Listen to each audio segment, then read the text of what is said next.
Good morning. Today I'm going to try to explain to you the differences with layers in Procreate. This concept of layers is going to hold for any artist app that you get, any drawing app that you get, and a lot of photo apps as well. So it's really important to understand this. The first thing I want to do is open up a new document. So I'm going to go ahead and press on the plus sign. Now your screen sizes are going to make a big difference in the quality of your document. You won't notice it right out, but you will notice it when you go to edit. The more you edit, change sizes, move things around, the more you're going to notice that your images are not looking quite as crisp as they were. So the larger the size you go, the better your images are going to look, but you don't want to go too large that it's taking up gobs of memory. So you want to find kind of your sweet spot. I usually like to go with a square 2048 by 2048, and that assures me I can resize and move things around. The quality will stay pretty close to the same. So I'm going to go ahead and open that up. If you click on your Layers tab right there, you're going to see that you have Layer 1. Press the plus sign, you're going to get Layer 2, Layer 3, Layer 4. You can also delete these. You're going to swipe them to the left, delete, to the left, delete, to the left, delete. Now you can also duplicate. If you duplicate a layer, it's going to duplicate it with the same name as your layer there. You're going to tap, you're going to drag to the left on the layer, and you're going to see three options here. One is lock, duplicate, and clear. Now the clear will only show up on your first layer, and that means it's going to erase everything off of this layer. Duplicate means it's going to duplicate this layer, so exactly what you have on there is what's going to be on the duplicate, and then lock means you won't be able to make any changes to this layer. It's locked. So I'm going to duplicate this, and you see now I have two layer 1s. If I add another one, now I have layer 3 because I have 3 layers here. An important thing to remember too, your layers are going to be on top of each other. And you select your pins right up on the top icons. You can see that you have 5 icons here. Your first one shows a brush.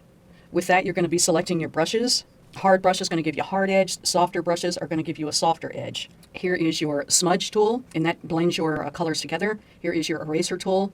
And again, we have the layer tool, and then you also have a color tool. Now you can look at your color palette in a couple different ways. You've got disc, which is what I usually leave it on, classic, harmony, value, and palettes. So they each have different ways of giving you the colors, and you can select any one you want at any time you want. Your color history is going to stay in that bar right in the center. For this, I want to go with a red color.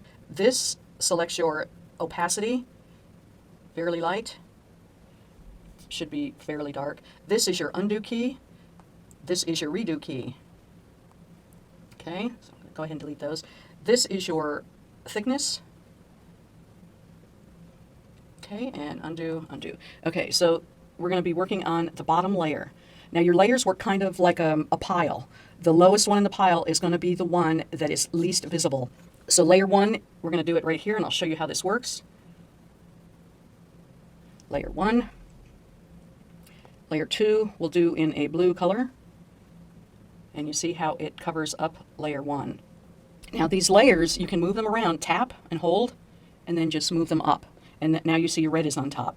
Tap, hold, move it up. Now your blue is on top. Adding a layer and duplicating your layer, they're kind of the same, but they're not going to be named the same. When you duplicate a layer, it's going to have the same name as the layer you duplicated. When you go ahead and use the plus sign to create a layer, it's going to create a layer, and it's going to be in numerical order from the bottom, however many layers or duplicates you have.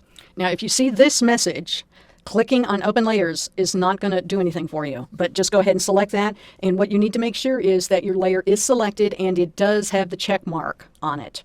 So your layers have to be highlighted and checked in order for you to make any changes to them. I've been using Procreate since it first came out several years ago. This program does everything I need it to do, and the abilities that it has are endless.